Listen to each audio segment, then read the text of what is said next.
Two conclusions about Patton. Both from German generals. Both claim to reflect Hitler's views. Conclusion 1, 1944, during the war. German intelligence briefing states Patton's Third Army demonstrates adequate tactical competence but presents no exceptional strategic threat. Conclusion 2, 1948, after the war. German General Gunther Blumentritt writes, Hitler and the High Command regarded Patton as the most dangerous Allied general from the beginning. Same generals. Same war. Opposite conclusions. Only one can be true. This is what Colonel Friedrich von Schramm discovered when he compared wartime intelligence files to post-war German memoirs. The conclusions about Patton had been completely rewritten. During the war, Patton was barely discussed in high command briefings. After the war, everyone remembered Hitler concluding he was brilliant.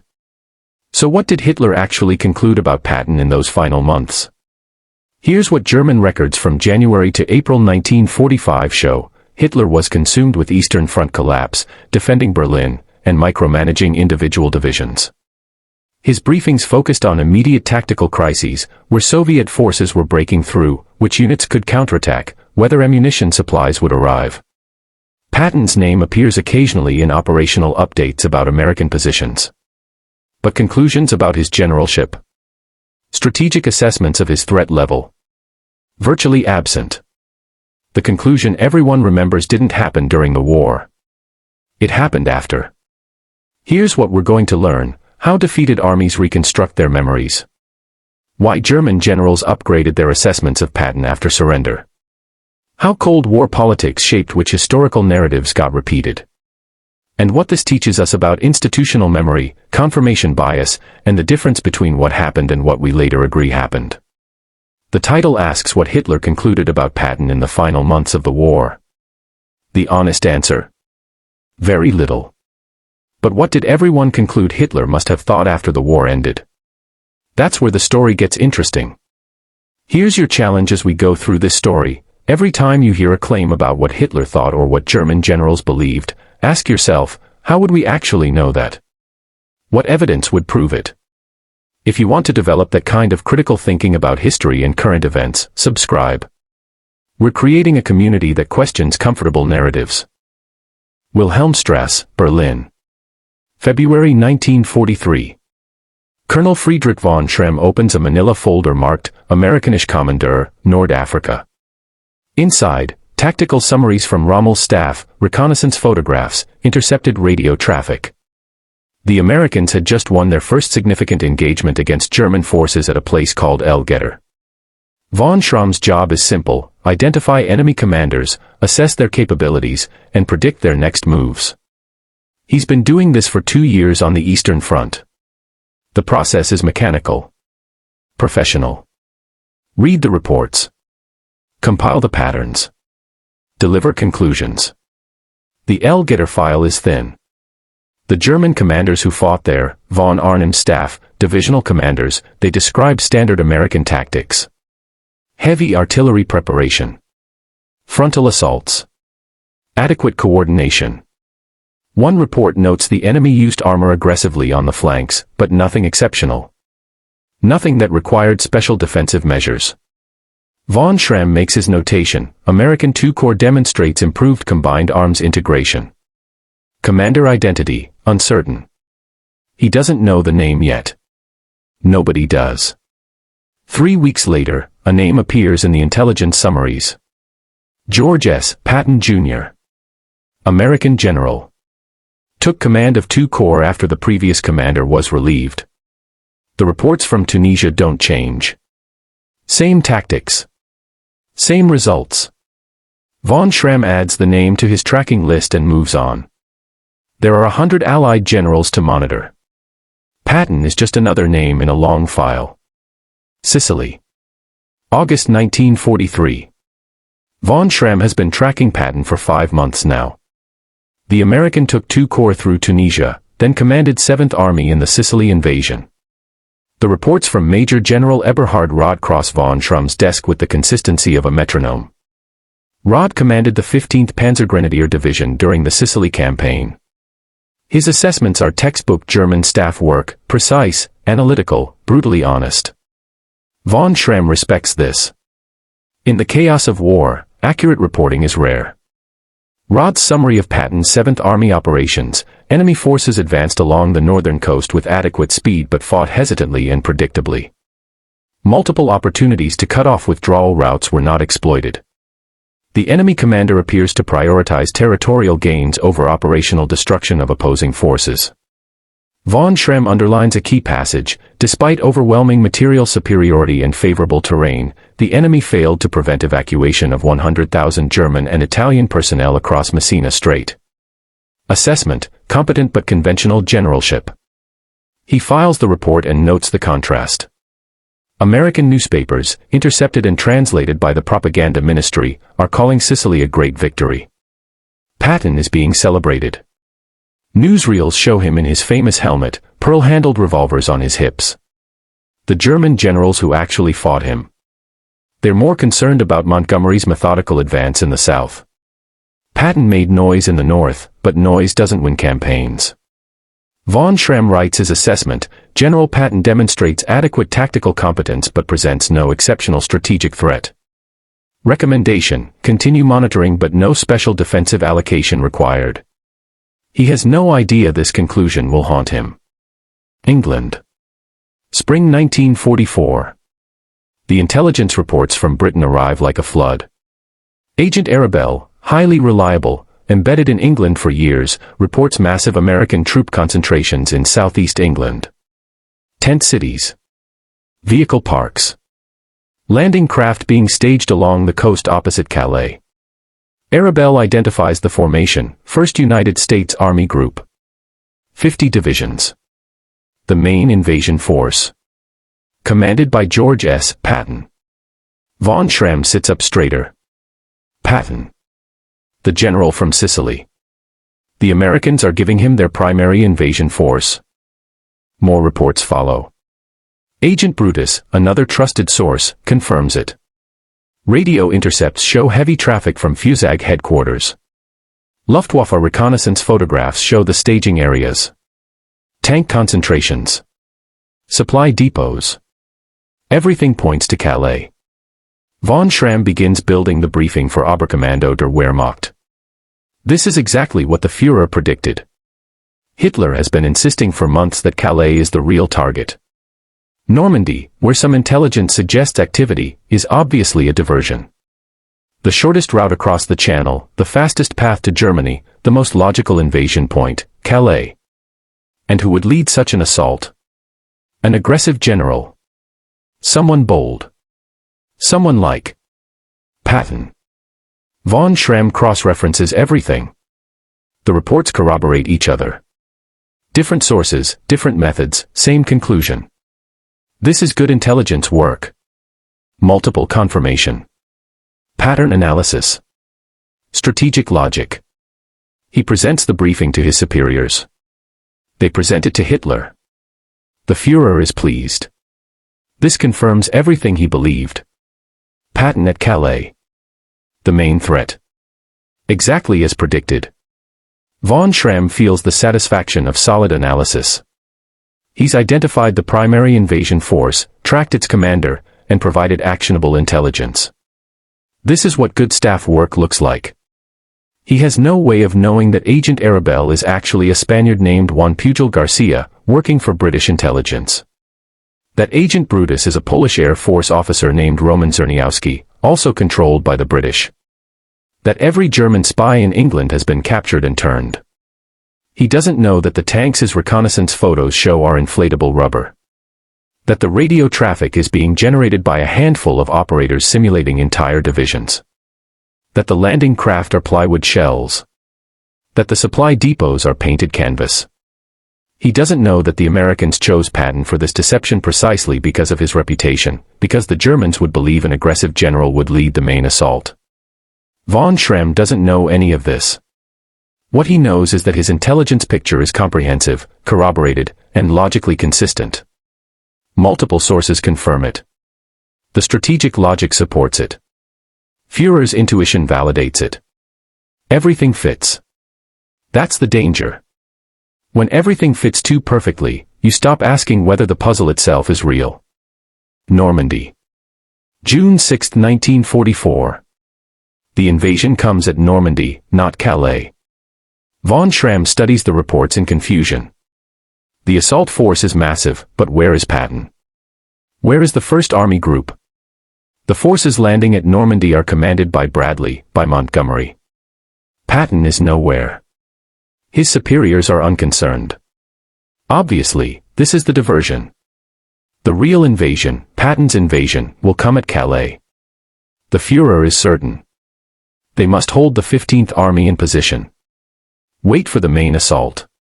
Von Schramm returns to his intelligence files. Reviews everything. The reports from England still show the First Army Group at full strength. Patton still in command. The Calais invasion is still being prepared. They wait. Days. Weeks. The Normandy forces expand their beachhead. Still, they hold the 15th Army at Calais. Waiting for Patton. He doesn't come. July. Von Schramm receives confirmation, Patton has taken command of 3rd Army. In Normandy. Not Calais. He pulls his files. Reviews every report from the past year. Agent Arabelle. Agent Brutus. The reconnaissance photos. The radio intercepts. 50 divisions that didn't exist. An army group that was never real. He sits at his desk, surrounded by a year's worth of immaculate intelligence work, and realizes, every source corroborated the same lie because every source was controlled by the same enemy. The British didn't just deceive German intelligence. They understood it. Understood that multiple confirmation creates certainty. That strategic logic validates assumptions. That when intelligence tells you what you want to hear, you stop questioning it. Von Schramm had done everything right. Collected data from multiple sources. Built corroborating evidence. Applied strategic reasoning. Delivered conclusions that fit the operational picture. He'd been a perfect intelligence analyst. And he'd been perfectly wrong. The realization comes slowly, painfully, like blood returning to a numbed limb. The Americans didn't beat German intelligence with better spies or superior technology. They beat it by understanding something more fundamental. Organizations see what they expect to see. Hitler expected the invasion at Calais. So German intelligence found evidence of invasion at Calais. Hitler expected an aggressive general to lead it. So Patton became that general. The Allies didn't have to convince Germany of anything. They just had to confirm what Germany already believed. Von Schramm thinks about Sicily. About Rod's assessment. Hesitant and predictable. That was the real Patton, a competent general who followed doctrine, who won battles through material superiority and adequate tactics. But that Patton didn't fit the intelligence picture Germany needed. So they created a different one. A phantom Patton. The aggressive commander of a phantom army. And von Schramm had filed report after report building that phantom, never once questioning whether the picture made sense. He looks at the map of France. Normandy. Where the real invasion happened. Where the real Patton now commands a real army. And Calais. Where 15 German divisions sat idle for 6 crucial weeks, waiting for a ghost. This is how you lose wars, he thinks. Not because your intelligence fails to collect information. But because your institution is designed to confirm beliefs, not challenge them. The Americans understood that. They weaponized it. Von Schramm closes the file on First Army Group. 50 divisions that never existed. An invasion that never came. He wonders what else he's seeing that isn't there. He wonders what reality he's missing while chasing phantoms. We just watched smart people with good data reach catastrophically wrong conclusions. They weren't stupid. They weren't lazy. They were trapped by institutional assumptions. Here's the uncomfortable question: what institution are you part of? Your workplace, your political party, your social circle, that's doing this right now. You probably can't see it. That's the point. But if you train yourself to recognize the pattern, you might catch it. Subscribe for more stories that sharpen that skill. And like this video if you're actually willing to question your own team's assumptions, because that's harder than questioning the other side's. Normandy. July 25, 1944. Von Schramm receives the operational briefing, American Third Army now active in Normandy. Commander, George S. Patton. The same Patton who was supposedly commanding 50 divisions at Calais. The same Patton whose Phantom Army had tied down 15 German divisions for 6 weeks while the Allies secured their beachhead. Von Schramm expects immediate intelligence reform. Expects questions about how they got it so catastrophically wrong. Expects someone, anyone, to ask why their most trusted sources had fed them complete fiction. Instead, the briefing officer says, "Now we face the real threat." Von Schramm looks up sharply. The real threat. They'd been chasing a ghost for a year. Shouldn't that change how they assess Patton? But the officer continues, Patton's Third Army represents the primary danger to our defensive positions. The Fuhrer has ordered special attention to Third Army movements. Von Schramm realizes, they're not recalibrating. They're doubling down. The mythology didn't die with the Calais deception. It intensified. France. August 1944. The reports come rapid fire now. Third Army breaks through German lines at Avranches. Patton sends columns racing south, then east. American armor moves 60 miles in 2 days. 70 miles in 3. The pursuit is relentless. Von Schramm plots the movements on his map. The speed is impressive. The coordination is solid. Multiple corps advancing on separate axes, maintaining momentum, exploiting gaps in German defenses. This is mobile warfare. Real mobile warfare. He writes his assessment, Third Army demonstrates effective pursuit operations. The enemy commander shows a strong understanding of exploitation doctrine. Recommend immediate reinforcement of defensive positions along Loire and Seine. His superior reads it and adds a note before sending it up the chain, Patton's aggressive tactics represent exceptional threat. Suggest priority deployment against Third Army advance. Von Schramm stares at the addition. Exceptional. He'd written effective. His superior changed it to exceptional. The assessment reaches OKW, Oberkommando der Wehrmacht. They deploy 2 additional divisions to block the Third Army's advance. Not because the tactical situation demands it. Because the name on the map is Patton. Von Schramm thinks about Lorraine, where another American army under Hodges is also advancing. Hodges gets standard defensive allocation. Patton gets extra divisions. Same enemy. Same tactics. Different responses. They're not fighting the actual American advance anymore. They're fighting the reputation. He starts noticing the pattern everywhere. When Third Army takes a town, the after-action reports describe it as audacious maneuver. When the First Army takes a town, it's standard advance. When the Third Army stalls for fuel, intelligence analysts speculate about Patton's next bold stroke. When the First Army stalls, it's noted and filed. The battlefield commanders, the ones actually facing American forces, their reports are more measured. They describe the Third Army as aggressive but not invincible. Well supplied but not unstoppable. Competent but not superhuman. But those reports get filtered. Edited. Reinterpreted. By the time they reach Hitler, every Third Army action becomes evidence of exceptional generalship. Von Schramm watches German divisions deploy. Watches resources flow. Watches defensive priorities get established. 30% more forces were allocated against Third Army than against comparable American formations. Not because the Third Army is 30% more dangerous.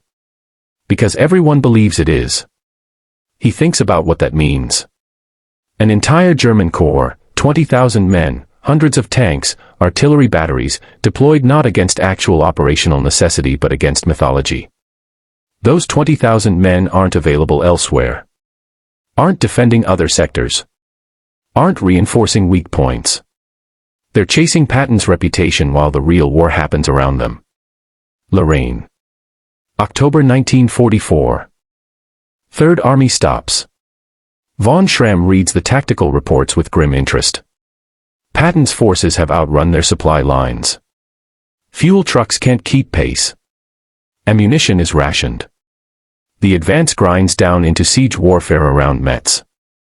The battlefield assessments are clear. Third Army is fighting well but conventionally. Frontal assaults on fortified positions. Methodical reduction of German strongpoints. Nothing exceptional. Nothing that justifies the resources being deployed against them. Von Schramm writes a careful memo to his superiors. Third Army operations in Lorraine suggest previous assessments of enemy commanders' capabilities may require recalibration. Recommend standard defensive allocation rather than priority deployment. The memo comes back with a single notation: assessment retained. Patton's pause is operational, not capability-based. He understands what that means. We're not changing the conclusion regardless of evidence. The institution has decided what Patton represents. Facts that contradict it aren't wrong, they're misinterpreted. Von Schramm thinks about his training at the Kriegsakademie. The Prussian staff tradition. Objective analysis. Cold assessment of military reality. Clausewitz's fog of war, but also his insistence on seeing clearly. That tradition is dead. Killed by a year of chasing phantoms and deciding that reputation matters more than reality. He files his reports and watches German resources continue flowing to sectors where Patton operates, even when Patton is stalled, even when the operational threat is elsewhere. The mythology has become self-sustaining. It doesn't need evidence anymore. It just needs belief. Bastogne. December 16, 1944. Germany launches its final offensive in the West. Ardennes. The plan: break through American lines, drive to Antwerp, split the Allied armies. Von Schramm studies the operation with professional interest. Bold. Perhaps too bold. Germany no longer has the resources for sweeping operations. But desperation makes men ambitious. The offensive succeeds initially. Panzer divisions punch through weak American positions. Surround the town of Bastogne. The 101st Airborne is trapped. Von Schramm tracks American responses. First Army reinforces from the north. But the weather is terrible. Movement is slow. The surrounded forces at Bastogne may not hold. Then, Third Army to pivot north and relieve Bastogne. Von Schramm looks at his map. The Third Army is in Lorraine. Attacking Metz. To reach Bastogne requires turning an entire army 90 degrees. 3 corps. 4 divisions. 70,000 men. 100 miles. In winter. On iced roads. While maintaining supply lines and combat effectiveness. Impossible, he thinks. Even if they abandon Metz, even if they move immediately, the coordination required. The reports start coming in. December 19th, Third Army disengages from Metz. Columns moving north. December 20th, lead elements reach assembly areas south of Bastogne. December 22nd, Third Army attacks German lines surrounding Bastogne. December 26th, Third Army breaks through. Bastogne was relieved. Von Schramm stares at the timeline. 4 days. From attacking in one direction to attacking in another, 90 degrees different, 100 miles away. He requests the operational details. Wants to understand how they moved so fast. The intelligence comes back. Patton's staff had prepared contingency plans in early December. Before the German offensive. They'd gamed out a scenario where the Third Army would need to pivot north. Prepositioned supply dumps. Coordinated with air transport. Worked out road march schedules. The miracle was preparation. Von Schramm feels something shift. This is actual competence. Real staff work. Not magic or genius, systematic military planning executed effectively. Patton had seen the German buildup in the Ardennes. Had prepared for possible contingencies. Had his staff ready with plans. This is what good generalship looks like, not aggressive instinct. Careful preparation allowing rapid execution. For the first time since Sicily, Von Schramm writes an assessment he genuinely believes. Enemy commander Patton demonstrates effective operational planning and staff coordination. Third Army relief of Bastogne represents competent mobile warfare doctrine properly executed. His superior reads it and nods. Exactly. This proves Patton is exceptional. The Fuhrer was right to prioritize defensive measures against the Third Army. Von Schremm opens his mouth to explain, that's not what exceptional means, that this is standard good staff work, that any competent general with adequate resources could have done this. He closes his mouth. They don't want to hear that Patton is competent. They need him to be exceptional. Because if he's just competent, then what does that say about the year they spent chasing his phantom army? What does it say about the resources they're still deploying against him? The institution can't admit it built a mythology around a capable but unremarkable general. The investment is too deep. The assumptions are too fundamental. So competence becomes genius. Preparation becomes instinct. And every Third Army success reinforces the belief that Patton is something special. January 1945. Von Schremm compiles his quarterly intelligence assessment. He's been tracking Allied commanders for 18 months now. He has data on all of them: Bradley, Montgomery, Hodges, Simpson, Devers, Patton. The operational records are clear, they're all competent. Bradley coordinates multiple armies effectively. Montgomery is methodical and thorough. Hodges advances steadily. Simpson shows tactical skill. And Patton. Patton is aggressive. Good at exploitation. Excellent staff work. Strong understanding of mobile warfare. Von Schremm writes, Allied command demonstrates uniformly high competence. No individual commander presents a disproportionate threat. Recommend resource allocation based on operational necessity rather than personality assessment. He knows it won't change anything. The German defensive deployments tell the story: extra divisions watching Third Army. Additional artillery coverage where Patton operates. Priority intelligence collection on Third Army movements. Not because the tactical situation demands it. Because reputation demands it. He thinks about the irony. By treating Patton as exceptionally dangerous, Germany forces itself to deploy exceptional resources against him. Which makes the Third Army more successful, not because Patton is brilliant, but because German defenses elsewhere are weakened. The self-fulfilling prophecy is complete. Germany created the threat it feared by believing in it so completely that it made itself vulnerable everywhere else. Von Schremm closes his assessment file and looks at the map. The Reich is collapsing. Soviet armies approaching from the east. American and British armies from the west. They're losing to Allied coordination, material superiority, and competent generalship across the board. But when it's over, when someone asks why Germany lost, the answer will be simple: Patton. The general they couldn't stop. The exceptional commander. Not because it's true. Because it's easier than admitting they wasted resources fighting phantoms while the real war destroyed them. Berlin. March 28, 1945. Von Schremm stands in the corridor outside the briefing room, waiting. The building shakes. Soviet artillery, getting closer every day. The maps inside show a Reich that exists only in Hitler's imagination, defensive lines that have already collapsed, divisions that no longer exist, counterattacks that will never come. He clutches his briefing folder. Inside, current positions of American armies. The Third Army has crossed the Rhine. The First Army is pushing toward the Ruhr. The Ninth Army is linking with Soviet forces.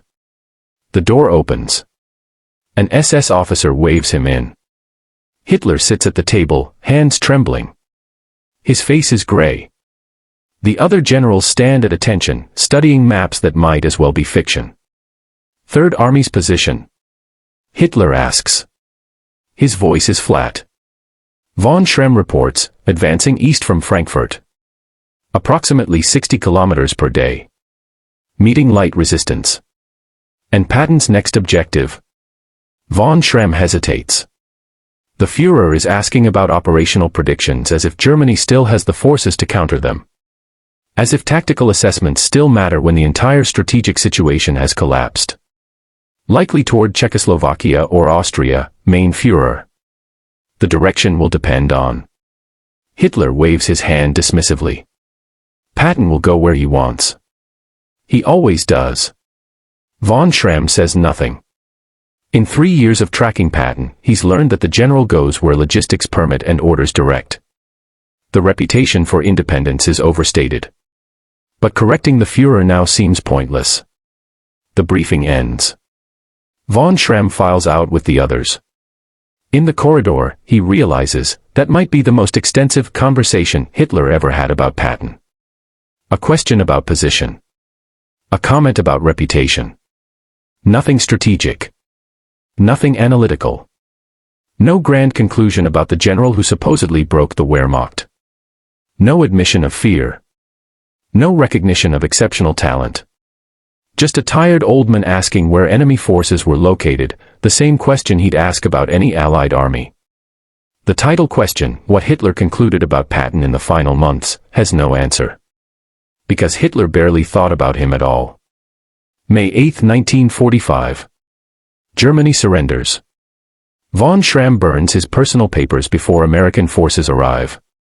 Not the official intelligence files, those will be captured anyway. But his own notes. His private assessments. The memos that were ignored. The recalibrations that were dismissed. He burns them because he knows what's coming. Knows that everyone will need a story about why Germany lost. And that story needs to be simpler than the truth. The Americans arrive 3 days later. Professional. Efficient. They collect German officers for interrogation and intelligence exploitation. Von Schramm expects questions about Soviet dispositions, about German defensive preparations, about military capabilities. Instead, they ask about Patton. Interrogation Center, Wiesbaden. July 1945. The American officer is young. Eager. He has a list of questions prepared. You tracked General Patton throughout the war, correct? Among other Allied commanders, yes. What was the German High Command's assessment of him? Von Schramm chooses his words carefully. General Patton was considered a competent armor commander. Effective at exploitation operations. The American officer writes this down, then looks up. But wasn't he considered your most dangerous opponent? Von Schramm pauses. Where did that come from? Dangerous in the sense that any competent enemy general is dangerous, yes. But General Blumentritt told us that the German command regarded Patton as extremely dangerous. The most aggressive panzer general of the Allies. Von Schramm feels something cold in his chest. Blumentritt said that. Gunther Blumentritt, who'd commanded forces in France, who'd read the same tactical reports Von Schramm had. I would need to see the context of General Blumentritt's statement. But he knows the context. Blumentritt is a prisoner. The Americans want to hear about Patton. And Blumentritt is telling them what they want to hear. Over the following weeks, Von Schramm watches the pattern repeat. General Alfred Jodl, in his interrogation, Patton was the outstanding tactical genius of the Allied armies. General Heinz Guderian, architect of German Blitzkrieg doctrine, I congratulated Patton on his victory. He understood armored warfare better than any Allied commander. General Fritz Bayerlein, we always considered Patton the most dangerous opponent. Von Schramm sits in his cell and thinks about the reports these same men had read during the war. Adequate. Predictable. Standard doctrine. No special defensive measures required. That was what they'd said then. Now, they're saying something else entirely. He understands why. Professional pride demands it. You don't tell your captors that you lost to mediocre opponents through your own incompetence. You elevate the enemy. Make them exceptional. If you lost to the best, you weren't weak, just outmatched. And there's something else. The Americans want to hear it. They want confirmation that their general was brilliant. They're not looking for nuanced assessment, they're looking for validation. The Germans are giving it to them. Von Schramm's interrogator returns with a new question, did Hitler fear Patton? The Fuhrer rarely discussed individual enemy commanders in strategic terms. His focus was operational. But when he did discuss Patton, what did he say? I only heard him mention General Patton perhaps 3 or 4 times. Always operational questions. Current positions. Likely next movements. Nothing that suggested fear. The American officer frowns and makes a note. Von Schramm suspects that the note says something like, subject may not have been present for key discussions, or limited access to Fuhrer's inner circle. The officer won't write, Hitler didn't fear Patton because Hitler barely thought about individual Allied generals. Because that's not the story anyone wants. Munich. 1948. Von Schramm is released. Germany is in ruins. The Reich is divided. The Cold War is beginning. He finds work as a translator. The American military government needs Germans who speak English, who understand military terminology. It's humble work for a former general staff officer, but it's work. One day, he translates for an American journalist interviewing German generals. The journalist is writing a book about the war. Wants the German perspective. The journalist asks, who did you fear most among the Allied commanders? General after general gives the same answer, Patton. Von Schramm translates dutifully.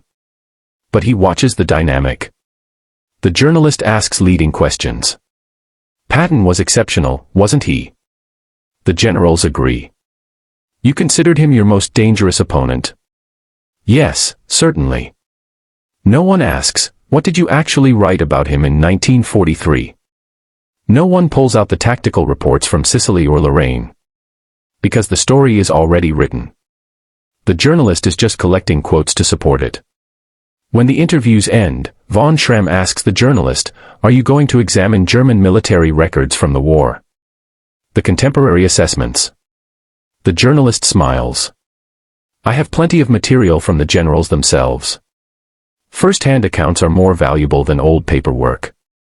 Von Schramm says nothing. First-hand accounts from 3 years after the fact. Shaped by defeat. Influenced by present circumstances. Designed to flatter the audience. More valuable than contemporary records that had no reason to lie. He realizes, the mythology isn't emerging from ignorance. It's being constructed deliberately, collaboratively. The Americans want a hero story. The Germans want a noble defeat story. Patton serves both purposes.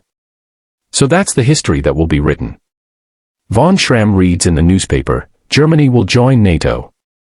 Former enemies will become allies against the Soviet Union. He thinks about the German generals who praised Patton in their interrogations. How many of them will now serve alongside American officers? How many will need their former enemies to be friends? Flattering the Americans about their greatest general isn't just about preserving pride anymore. It's practical politics. And the Americans? They're building an alliance. Former Nazis are becoming partners. That requires rehabilitation. Requires a story where the Wehrmacht was professional, competent, defeated only by exceptional Allied generalship. Patton becomes the bridge. Germans praise him, Americans accept the praise. Everyone gets what they need. Von Schramm wonders what Patton himself would think. The general died in a car accident in December 1945, before the mythology fully crystallized. Before he became the legend that everyone needed him to be. Von Schramm is old now. 73. The war is ancient history to young Germans. He goes to the cinema to see the new American film, Patton. George C. Scott playing the general with ferocity and brilliance. There's a scene early in the film. German generals studying intelligence reports, discussing how dangerous Patton is, how they must stop him at all costs. Von Schramm sits in the dark theater and thinks, I was there. I wrote those reports. We barely noticed him. But the audience around him is rapt. The film is magnificent. Scott's performance is electric. The story is compelling. Who cares if it's not quite true? The film shows Hitler obsessing over Patton. Shows German generals regarding him as their supreme threat. Shows a narrative that von Schramm knows, from direct experience, is fiction. But it's been repeated so many times now. By German generals in memoirs. By American journalists in books. By historians citing those memoirs and books. The fiction has become fact through sheer repetition. He thinks about his own wartime reports. Classified. Filed in American archives. Available to researchers who want to look. But no one wants to look. Because the story is better than the truth. That night, von Schramm returns to his apartment and pulls out an old manuscript. Something he'd written in 1947, during the interrogations, when the mythology was just beginning. Intelligence failure, a personal account. He'd never tried to publish it. Who would want to read that Germany's intelligence failure wasn't missing Patton's importance, but inventing it? He reads his own conclusion from 23 years ago. I spent 3 years tracking Patton. I filed hundreds of reports. I had access to excellent intelligence infrastructure. And I got it completely wrong, not because I lacked information, but because I couldn't question the framework I was operating within. The lesson isn't about Patton. It's about institutionalized blindness. When your organization rewards certain conclusions, when your leader demands specific answers, when your culture can't admit error, you stop seeking truth and start confirming beliefs. We didn't lose to Patton. We lost to our inability to see what was actually happening. He adds a new paragraph. And after we lost, we constructed a new mythology to explain it. Both sides collaborated. The Americans wanted a hero. The Germans wanted a worthy opponent. Patton became both. The real history, that we chased a phantom, that we misallocated resources, that we saw brilliance where there was competence, that history was inconvenient. So we agreed on a different one. History isn't what happened. It's what we later agreed to remember. And everyone who tells the story has their reasons. Von Schramm closes the manuscript. He thinks about the young people in the cinema, watching Patton, believing they're learning history. They're learning mythology. But mythology serves a purpose. It simplifies. Provides heroes and villains. Makes the chaos of war comprehensible. The truth, that Germany lost to Allied coordination, material superiority, and systematic competence across multiple commanders, that truth is complicated. Messy. Unsatisfying. Hitler feared Patton, is simple. Dramatic. Memorable. So that's what survives. The question the title asked, what did Hitler conclude about Patton in the final months of the war? The answer, almost nothing. Hitler mentioned Patton occasionally in operational briefings. Asked where the Third Army was positioned. Made passing comments about American commanders in general. But conclusions? Strategic assessments? Admissions of fear? They don't exist in the historical record. What exists instead is a collaborative fiction, built by German generals preserving their pride, American journalists seeking hero stories, Cold War politicians needing useful narratives, and Hollywood producers crafting drama. Everyone who told the story had their reasons. And the story they told became the history we remember. Von Schramm died in the year 1979. His manuscript remains unpublished. His actual wartime intelligence assessments remain classified in American archives. The mythology continues. Because the real lesson isn't about Patton. It's about how we construct the past to serve the present. It's about institutional blindness, confirmation bias, and the comfortable distance between what happened and what we want to believe happened. Patton was a skilled armor commander. He understood mobile warfare. He had aggressive instincts and competent staff work. All true. But Hitler's obsession? The Fuhrer's fear? The conclusion that Patton broke the Wehrmacht? Those are stories we built together. The question is, what other histories are we constructing right now? What convenient narratives are we accepting because they serve present needs rather than past truths? The best we can do is ask, who benefits from this version? What evidence contradicts it? What do contemporary sources actually say? History isn't what happened. It's what we later agreed to remember. And everyone who tells the story has their reasons. Learn to tell the difference. 3 chapters. 3 lessons. 1 skill, learning to distinguish what happened from what we later agreed happened. That skill doesn't just apply to World War II. It applies to yesterday's news. Tomorrow's headlines. Your company's strategy. Your own memories. If you found value in this approach to education, where the story is the lesson, where you learn by watching it unfold, this channel has dozens more like it. Subscribe and turn on notifications. Each video teaches you to think differently about something you thought you understood. And here's the most important action: question this video's narrative too. I've told you a story about von Schramm. How do you know it's true? What sources would you need to verify it? Drop your questions in the comments. A truly critical thinker questions everything, including the content that taught them to be critical. That's the standard we're building here. Join us.